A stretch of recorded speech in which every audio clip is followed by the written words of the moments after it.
I'm Courtney. I'm your occupational therapist. Hi, I'm Bernie. Really nice to meet you. So I'm going to be your occupational therapist during your stay here at inpatient rehab. And so basically, my job is to work with you to identify some activities in your life that are meaningful for you and promote your engagement in those activities. So if there's some barriers to those, we can kind of identify those together and find ways to work around them to make sure that you are engaging in the activities that you find meaningful. Okay. Do you have any questions about occupational therapy? No. Okay, so if you have any questions as we go through the session today, just feel free to ask them whenever. Okay, so today what we're going to be doing is the Canadian Occupational Performance Measure. We call it the COPM for short. And essentially what we do with this is identify some of those daily activities we were talking about that you find meaningful, that you may have trouble engaging in right now, and kind of identify your performance on those activities and then your overall satisfaction with your performance on those activities. So we'll just kind of discuss those together. And if you have any questions as we go through, just let me know. Okay. Okay. So the first thing that we're going to do is we're going to go through 3 different areas. Those are self-care, productivity, and leisure, and I'll kind of explain those more as we go through. But basically what your job is to identify daily activities that maybe you would like to engage in, or you're expected to engage in, or you need to engage in, but that you can't do, or you're having trouble doing for some reason. Okay. All right. So A lot I can't do. okay. So we'll get started. So the first thing we're going to go through is self-care activities. So in the first section, we'll talk about personal care. So that would be, bathing, getting dressed, things like that. So are there certain activities That I can't do that I want to do? Yes. Well, being in the hospital right now, I feel like I'm pretty dependent on the staff there. I'm not really able to care for myself. Okay. I really wish that I was able to dress myself independently. That's not something I'm doing right now. Okay. Not that I have nice clothes to wear in the hospital, but So are wearing nice clothes something that's important to you? yeah, I just want to be independent. I just want to go home.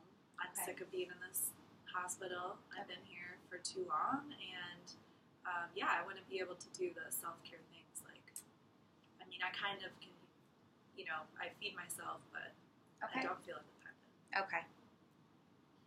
Okay, so the next section we'll talk about is functional mobility. So that's things like transfers, either indoors or outdoors. What does that look like for you?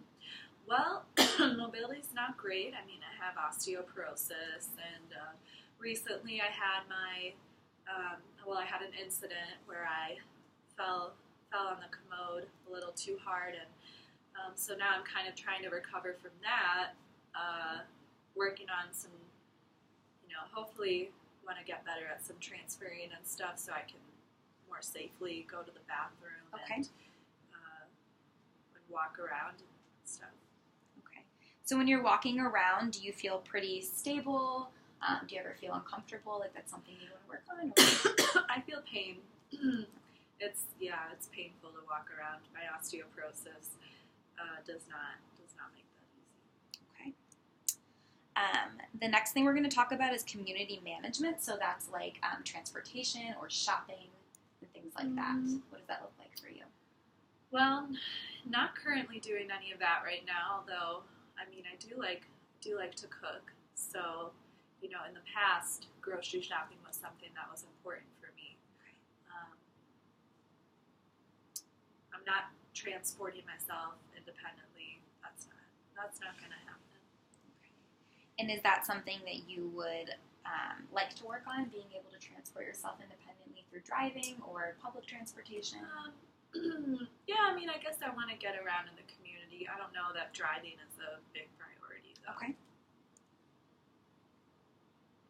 Okay.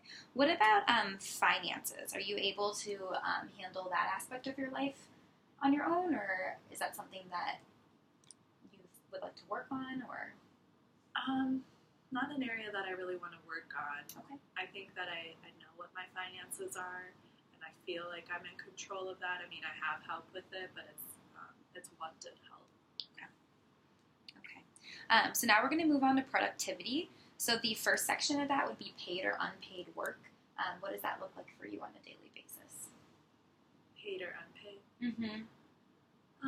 I mean, right now in the hospital setting, I'm not feeling like I'm very productive. In the past, when I'm, out in the community, I like spending time with my grandchildren. So I guess I would consider that productive. I'm not employed, I'm retired. Okay. Yeah. All right. How about household management? So cleaning, cooking, doing laundry. I know you said cooking was something that's really important to you. I like to cook. I've taken care of the house. And now especially because my husband passed away 2 years ago, so I feel like even more so now that I have to take care of the house on my own. So sometimes that can be a burden, I guess. Okay. All right. Great. So now we will move on to the last section, which is leisure. So the first section is about quiet leisurely activities, so things like reading books or doing crafts and things like that. Quiet leisure.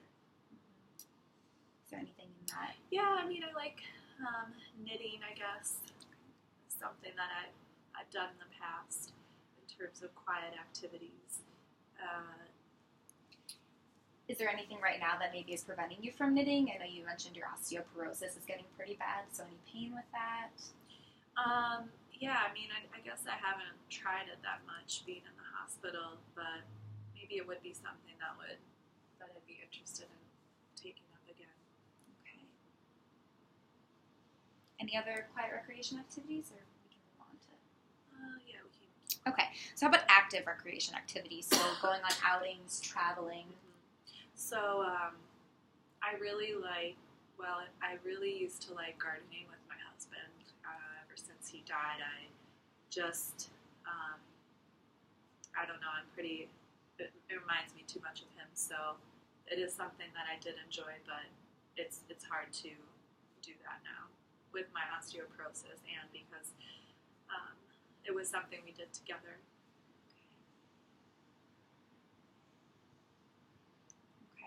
How about socialization? How does that look for you in terms of visiting with people? I know you mentioned you spend a lot of time with your grandchildren, talking on the phone. I like playing cards. Yep. And I also, I like attending school events and stuff that activities that my grandchildren are participating in. So I think that's pretty social. Okay. Great. Okay, so now we're just going to review some of the things we just discussed. So in the self-care area, you talked about being pretty dependent with dressing and that's something that you would like to become more independent with, and that you're pretty independent with feeding, but that it's been kind of hard in the hospital. And then functional mobility, you did say that there was a recent incident with you falling, and so becoming more able to kind of get around and do some better transfers on the toilet, that's something that you've been having some trouble with. Yeah, and I just don't want to it's just painful to move around for me right now, and if I can find ways to help, conserve my energy, make that less, it just feels like a chore to get around places. Okay. And then moving on to community management, you said that grocery shopping was something that you used to do a lot for your cooking, and that transportation and getting around has become a little bit more difficult lately with the osteoporosis and the pain that you're experiencing. As far as productivity, being in the hospital setting, you're not feeling very productive, and you used to do things like gardening and spending more time with your family, which was considered productive for you, and spending more time with your grandchildren especially. And then as far as household management, cooking and doing a lot of the different things around the house has become difficult since you lost your husband, so you're feeling like it's a little bit more for you to take care of and for you to take on. Yeah, and with my medical complications too, I just think that independent living has been more challenging, but it's a place that I want to get back to. Okay. I want to be independent. All right, and then leisure. You mentioned that knitting is something that you used to do a lot, but you haven't really had the chance to try it out since you've been in the hospital. And gardening was really important to you and something that you used to engage in a lot, but that it's been kind of difficult for you with the osteoporosis, and you used to engage in it a lot with your husband, so that can be difficult. And then finally, socialization. It seems like you have a lot of activities that you like to do to keep social, so playing cards and attending school events for your grandchildren. Yeah. So that seems like something that you'd like to maybe get back into. Yeah. Great. So is there anything else you'd like to add in any of those areas that we didn't cover already? No, I don't think so. No? Okay. So the next thing we're going to do is we're going to go through each of those things we discussed, and I'll just list them off, and I'm going to have you rate their importance. So that's on a scale of 1 to 10, 1 being not very important and 10 being extremely important to you. So we'll just go down the list. So the first one is dressing. I give that a 7. All right. Bathroom transfers. That's a 10. Okay. Walking around and just being able to transport mobilely. Yeah, I'll give that a 7 too. Okay. Grocery shopping. 8. Okay. And then transportation, getting around. So using public transportation. You said driving wasn't. Yeah, like maybe a 5. Okay. All right. How about spending time with your grandchildren? That's a 10. Cooking? That's 9. 9. Yeah, that's important. Okay. Other household chores like laundry and cleaning that you had mentioned. I mean, I know I need to do them, but I don't feel motivated right now. It's really hard for me to find motivation to do a lot of these things. Okay. But I guess, is this how much I want to do them? It's how important they are to you. So it could be something that you need to do, but if it's not important to you. Yeah, I'm going to give that a 4. Okay. All right. Knitting. 3. Okay. Gardening. It's a 7. Playing cards. 9. Attending school events for your grandchildren. Okay. All right. So looking at those activities after ranking their importance, what we're going to do next is identify 5 of those activities that are the most important to you, things that you may want to work on, and then we're going to rank them based on your performance in those activities and your satisfaction with your performance in those activities. So first what we'll do is we'll kind of go back through and decide which ones are the most important to you, something that you'd like to work on. So did any of those stick out to you? Would you like me to list them off again? Well, I think in terms of, what needs to come first is the bathroom transfers. That is something that I know that I need to do to become more independent and to be able to leave the hospital. Okay. Great. Another activity?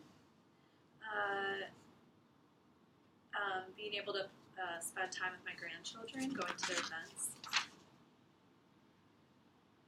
and also playing cards again with my friends.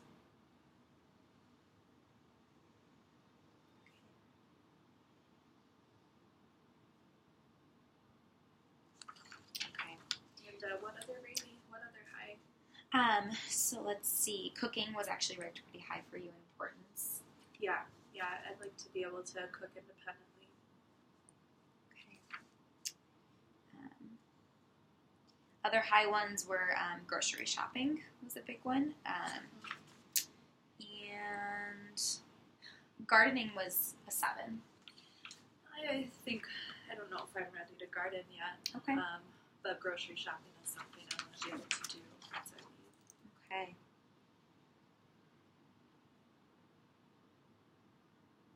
Okay, so I'll just show you right now. We have here bathroom transfers, spending time with your grandchildren, playing cards, cooking, and grocery shopping. Mm-hmm. So those are the 5. Okay, so the next thing we're going to do is we're going to rate your performance. So I actually have this card here to help, and you're going to rate how your ability to do these activities. So 1 being not able to do it at all, and then 10 being able to do it extremely well. So you can hold on to this, and I will just go through the 5 activities we discussed, and you can give me your rating on those. Mm-hmm. Okay, so bathroom transfers. 3. Spending time with your grandchildren. 6. Playing cards. About a 7. Cooking. That's a 3. Grocery shopping. So 3. Okay. So now I'm going to give you this card, and this is your satisfaction with these activities. So 1 being not satisfied at all, and 10 being extremely satisfied. And based on your performance, even if your performance may be a little bit lower, so like a 3 for one of the activities, if you're satisfied with that, then you would rank that higher. Does that make sense? Mm-hmm. Okay. All right. So, bathroom transfers. 1. Spending time with grandchildren. 4. Playing cards. 5. Cooking. 3. And grocery shopping. So how satisfied with how well I'm doing it, or how well I'm performing in it? Right. So you ranked that as a 3, and how satisfied you are with your rating and your performance level on that activity. Or how well I can perform it. Yeah, I'd give that a 5. Okay. All right. So that's the end of the first part of doing the COPM. So I think we have some really good stuff here, and I'm going to go back and review this information, and then at our next session we can work on creating some goals and moving forward with these activities. Thank you. You're welcome. Do you have any questions? No, you're Okay. lovely. It Thank was you. really nice meeting you, Bernie. Looking forward to meeting you again.